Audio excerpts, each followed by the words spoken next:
Olá a todas e todos. Eu sou Grace, psicóloga sanitarista. Estou atuando no Núcleo de Telesaúde da Bahia, sou servidora estadual da Diretoria de Atenção Básica da CESAB e professora da Escola Baiana de Medicina e Saúde Pública. Bom, hoje eu vou falar para vocês por que não devemos nos referir a mulheres que estão gestantes ou que estão acompanhando seus filhos nos diversos espaços como mãe, mamãe ou mãezinha, né? O que é muito comum e muito naturalizado, tanto no setor saúde, né, entre os profissionais de saúde, na atenção ao pré-natal, parto, puerpério, puericultura, quanto em outros setores da sociedade, né? Na assistência social também é muito comum esse tipo de menção à mulher, ou nas escolas também, é sempre mãe, mamãe, mãezinha. Então, eu vou falar mais especificamente direcionado aos profissionais de saúde, mas isso se estende a todos os setores da nossa sociedade, né? Pode passar. A gente sabe que para a realização do cuidado em saúde, o vínculo estabelecido entre o profissional e a pessoa que busca esse cuidado é fundamental, né? A construção de um bom vínculo é o passaporte para um cuidado integral, longitudinal, centrado no sujeito, como previsto nos princípios da atenção primária à saúde. E a forma como a gente se refere às pessoas, como a gente olha, como a gente toca, como a gente fala, como a gente escuta, é fundamental para a produção desses vínculos, né? E que são chamadas de tecnologias leves, né? São aquelas tecnologias das relações, que são produzidas a partir do encontro com o outro, e que são constitutivas da produção do cuidado. E isso é importante para todos os públicos, não só para as mulheres, né, mães, mas para todos os públicos, para todos os grupos populacionais, todos os ciclos de vida, né? Mas hoje eu vou falar especificamente para esse público, né, das mulheres que estão nessa condição do exercício da maternidade. Então, quando se trata do cuidado desse binômio, né, mulher-criança, os profissionais se referem às mulheres como mãezinha, e é uma estratégia de produção desse vínculo, né? É uma estratégia de aproximação, é uma forma de ser gentil. E então não fazem isso por maldade ou com qualquer outra intenção que não seja a melhor das intenções. Muitas vezes isso sai de forma tão natural que nem se dão conta que estão chamando as mulheres somente dessa forma, né?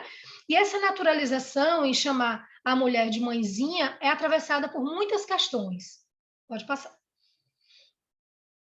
E aí eu vou trazer de maneira muito resumida, obviamente, mas é uma discussão que tem uma complexidade muito profunda e que merece o investimento de todos nós, né? Em nossa sociedade, a maternidade, por conta da possibilidade procriadora do corpo biológico feminino, ainda é tida como destino óbvio e inevitável das mulheres, né? Dessa forma, a maternidade é colocada como o melhor que pode acontecer na vida da mulher, que ela deve estar plenamente disponível para essa experiência, como algo instintivo que brota dela, né? E ela deve ser a mãe que ela deve se esforçar para ser uma mãe que se aproxima da perfeição, porque é isso que esperam dela.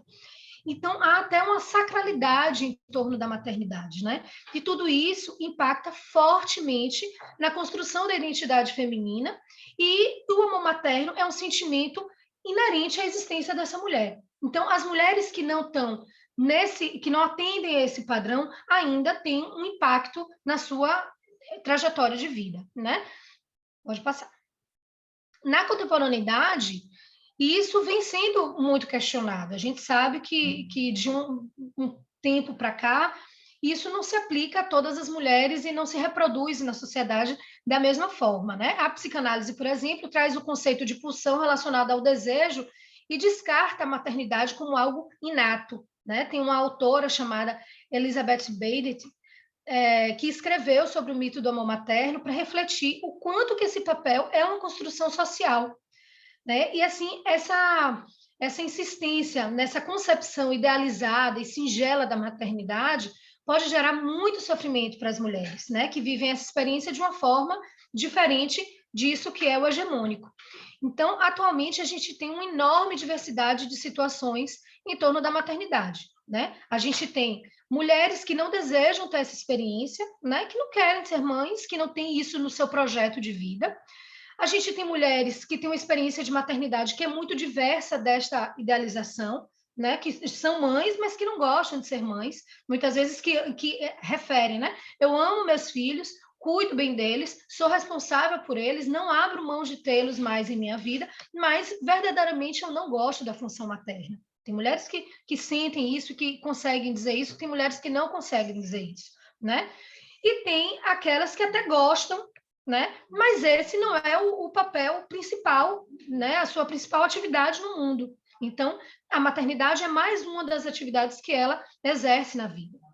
Tem também aquelas mulheres que não conseguem ser mães e que sofrem absurdamente porque a sociedade cobra dela isso, a ponto de se sentirem menos mulher por isso. Fora aquelas mulheres que não tiveram a figura da mãe, né? Que foram criadas por outras pessoas e não tiveram a figura da mãe. Então, também tem esse deslocamento. Além disso, tem as mulheres que são mães e que a sociedade não reconhece essas mulheres como tal. Né? São as mulheres que não pariram, são as mulheres que não adotaram, mas que maternam alguém, são mulheres trans que pariram, mas exercem a função paterna. Então, é uma outra forma de experienciar essa maternidade e que não se encaixa nesse padrão da sociedade. E tem mulheres que conseguem romper e optar por não seguir esse destino. Mas essa opção ainda é muito penosa para essas mulheres. Elas são julgadas e criticadas muito fortemente por isso, por conta de toda essa construção social em torno da obrigatoriedade de um tipo de maternidade. Então, pode passar. O primeiro elemento que eu queria trazer para vocês, para justificar o porquê de não chamarmos as mulheres de mãe ou mãezinha, está relacionado a isso que eu já trouxe, né? Relacionado a essa diversidade de experiências em torno da maternidade. Então, um primeiro aspecto é que isso pode produzir sofrimento. Você chamar uma mulher que não está lidando bem com essa experiência da maternidade de mãezinha pode gerar sofrimento, pode gerar desconforto, né? Porque, por conta disso que eu já disse para vocês, nem todas as mulheres vivem a experiência da maternidade da mesma forma, né? E para muitas, chamá-la de mãezinha pode ser um gatilho, né? Como está se usando muito agora, para muitas questões que geram sofrimento por conta do seu processo identitário. Um outro aspecto é que isso pode impactar no vínculo. Se o profissional muitas vezes usa essa terminologia para produzir o vínculo, isso pode ter um efeito contrário se essa mulher não gosta de ser chamada desse jeito. Se eu não gosto de ser chamada de uma determinada maneira e alguém insiste em me chamar assim, eu terei dificuldade de me relacionar, de me abrir, de me vincular, né? De me deixar ser cuidada por essa pessoa.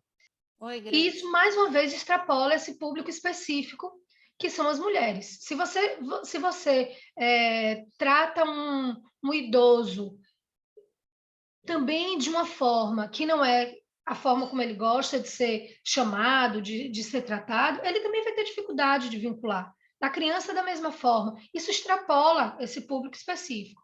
Mas, mais uma vez, estamos falando das mulheres, então, se a mulher não gosta, não se identifica com esse papel, ser chamada de mãezinha pode produzir uma ruptura no vínculo, pode produzir uma dificuldade na produção desse vínculo, né?